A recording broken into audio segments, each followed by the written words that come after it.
welcome back to Star or Shovelware and to another episode of Dollar Deals, a series where I take 5 budget eShop tiles for a spin to see whether or not they're worth your time and cash. All of these tiles go on sale on a regular basis, and if you haven't checked out the first episode of this series, which you'll find linked down below, go give it a watch as we had a couple of surprisingly good titles. With that said though, I may have a couple of decent ones for you today too, so be sure to drop a like if you enjoy this video, subscribe to the channel for more in this series as well as weekly Switch game reviews, and let's get into it. So first up in today's quintet of tiles we have American Fugitive, a game which very much reminded me of a game called Rustler which released not so long ago, and this one is kind of inspired by the classic GTA games with its top-down perspective and its open world sandbox. Now, the story in American Fugitive concerns a dude called Will Riley, who appears to be a bit of a dodgy geezer, but after receiving a desperate sounding phone call from his old man, Will heads on over to see what's up, only to find his dad brown bread. That's dead for all you US folk. And he's then subsequently arrested, trialed and somehow found guilty of his dad's murder. After being locked up in the slammer, Will decides he's had enough of the place and casually hops on over the fence to freedom, becoming a fugitive, and he then touches base with one of his old pals, hoping to lay low before encountering a shady but rather sexy lady, who may just have some information relating to his father's death and subsequent framing. Now, much like the GTA games, American Fugitive gives you the run of a sandbox world, which is initially locked down with your classic bridge crossings barricaded by the plot, but in the meantime there are plenty of missions for you to be getting on with. Your mate owns a scrap compound and is in a bit of a war with a local gang, so you get to do some stealing and crushing of cars for him, and the woman that you meet is also a bit dodgy, promising information in exchange for stolen goods, and you're able to break into almost any property in the game, either through brute force or the picking of locks.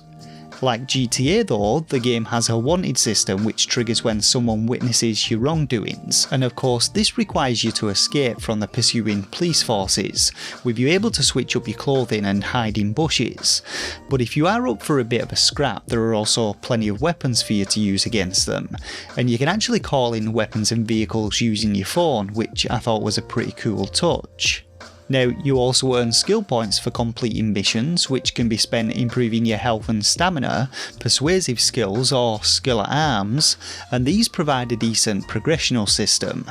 And in addition to missions, I discovered a number of different mini-games which reward additional cash, one type being races performed in a variety of different vehicles, and the other are side quests for this absolutely mental military note where I had to drive over live mines and detonate them, but this guy did become a contact who I was able to order a tank from, so it all worked out in the end. All in all though, American Fugitive seems like a well put together GTA-like. It controls well both on foot and in vehicles, has some enjoyable and varied missions, performs very well on the Switch with a few minor frame rate dips here and there, and if you like these kind of sandbox games, I highly recommend giving it a go as it's usually on sale every month for around $2.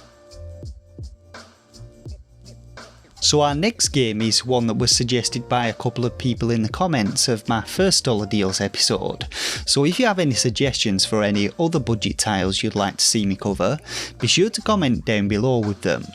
Ding Dong XL though is one that I've actually played before, and it's a fantastic little time filler tile with incredibly simple mechanics and that addictive high score chasing one more try vibe to it, which saw me playing into the wee hours of the morning. The basic concept with this one though involves you bouncing a single ball back and forth along a vertical plane. Each time you make it safely to the other side you'll earn yourself 1 point, and as the points stack up so do the number of objects passing forth along the plane, which come in a variety of different shapes and sizes. You're able to earn bonus points for slightly clipping these shapes, and there are also a bunch of power-ups which appear every so often, including a time slower, a buff which allows you to smash right on through shapes, and a nuke which destroys all on-screen obstructions. But the game is definitely trickier than it seems, and one mistimed ding or dong can see you smashing head-on into one of them, at which point it's game over with your high score submitted to the online leaderboards. Now if you want to take things up a notch, in addition to the single ball mode you also have double mode, with each trigger pinging one of the two balls back and forth, and this can actually be played in 2-player mode if you're willing to share a controller with someone.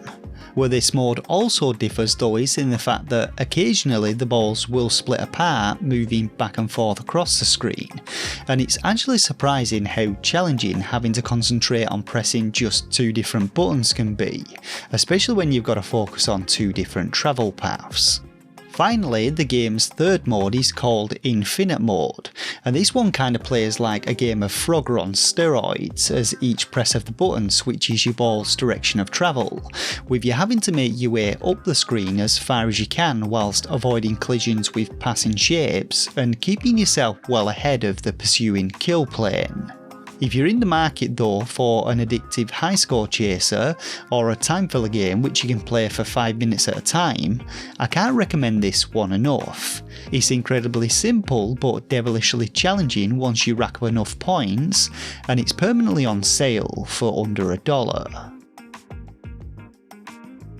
So Green Hell is our next title, and this is one that I've reviewed right here on the channel, so be sure to check out my link in the description if you want a more in-depth look at it. But it's a hardcore survival game which sees you stranded amidst the extreme conditions of the uncharted Amazon jungle. Now the game has both a fully fledged campaign mode which sees you searching for your missing wife, and this provides a more structured format with objectives to complete and an engaging storyline for you to follow, as you learn to survive, search for information and try to track down the whereabouts of your missus. If you're wanting more of an open-ended sandbox experience though, there's also a fully customisable survival mode which allows you to tailor the game's mechanics to your liking, and let me tell you now, you're going to want to have a play about with those settings and turn a few of them off to start with, as the game has some pretty brutal mechanics which can lead to you dying within a matter of in-game hours. As you'd expect though, Green Hell has all the hallmarks of a great survival game. There's an extensive in-game crafting system which allows you to build tools and weapons, as well as a ton of different buildings and structures to aid with your survival. And the survival mechanics themselves not only involve looking after your health, burning off leeches, fighting off infections and treating your wounds through the crafting of poultices and bandages, it also requires you to maintain your macros, those being your proteins, fats and carbs, with different kind of foods affecting each of them. So you can't just live off coconuts and berries, you have to actually go out and hunt down some meat to cook. The Amazon jungle though is truly deadly.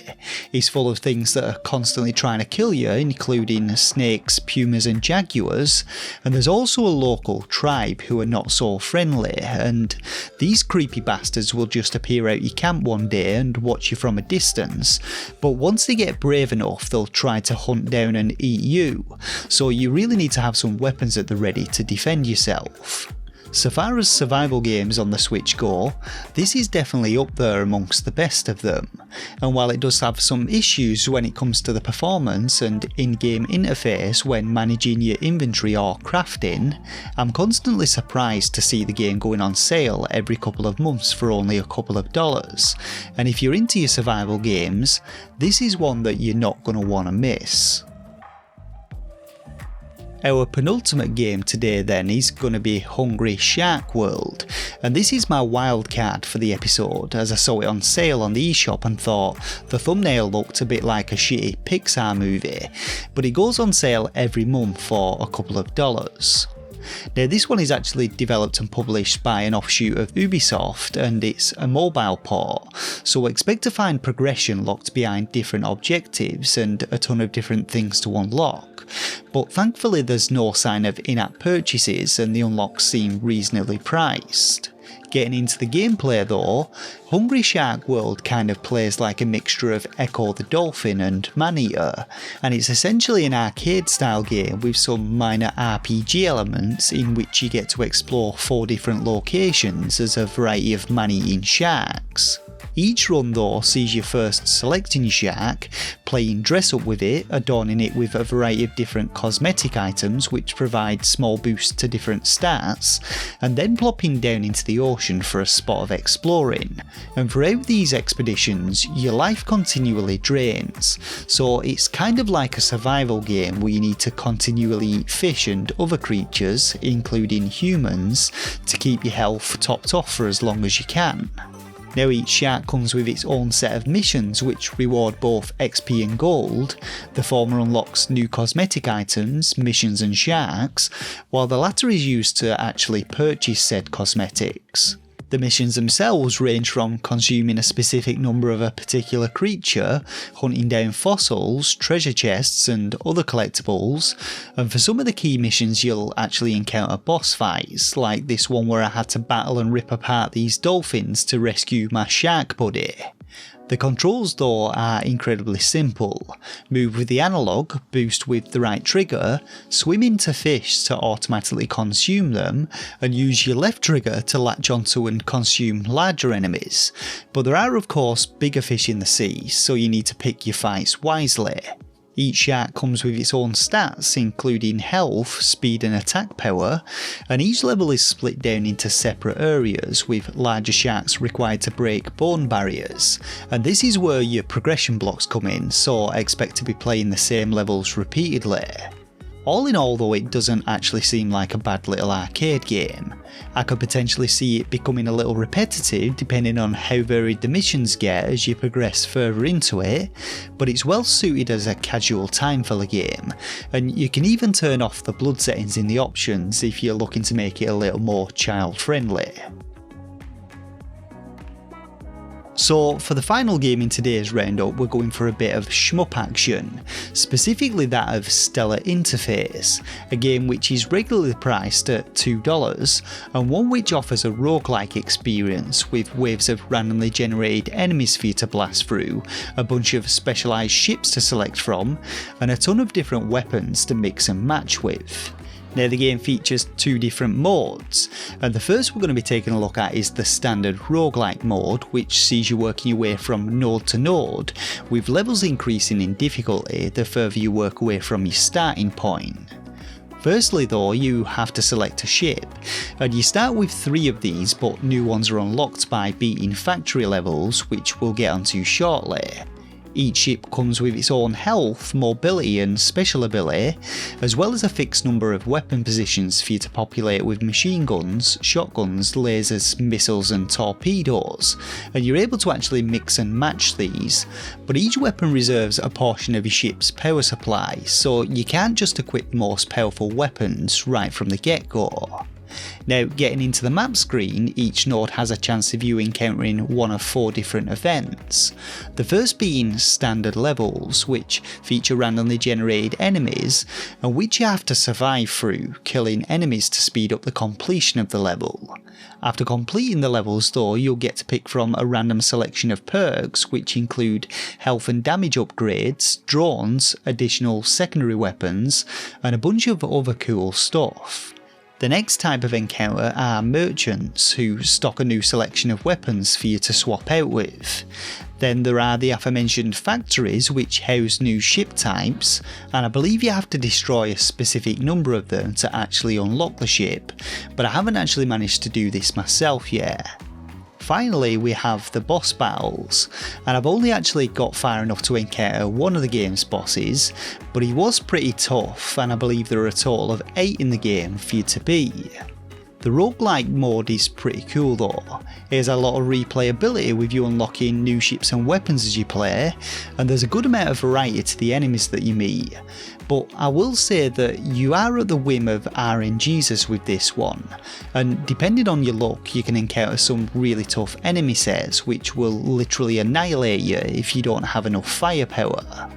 Now, the second game mode on offer is Endless Mode, and this one is as you'd expect. Endless waves of enemies for you to face, one after another, and as before you start off by kitting out your ship with your starting weapons, which you're then stuck with throughout the run. The enemies though in this mode actually drop the random perks from roguelike modes, so you can end up being really overpowered, but again it's down to luck as to whether or not you get the useful ones or a bunch of shite. Overall though, Stellar Interface is a great little shmup for the price. It doesn't have the structure of standard shmups, which is both good and bad, as there is a ton of replayability, but the levels have no geometry to them and feel a little bland. And my only other complaint would be that enemy projectiles are very difficult to keep track of, especially when things get hectic, but you do have a dash ability which provides some iframes, and overall I'd say that this is a great pickup if you're looking for a high score chaser and enjoy shmups, especially of the roguelike variety. And so that about does it for another Dollar Deals episode. So what did you think of the games in this one? Will you be picking any of them up? Have you already played any of them? And what do you want to see covered in future episodes? Let me know down in the comments section below. As always though, thank you all once again for watching. Drop a like and a sub if you enjoy the content and want to see more, and until next time, take care of yourselves and game on.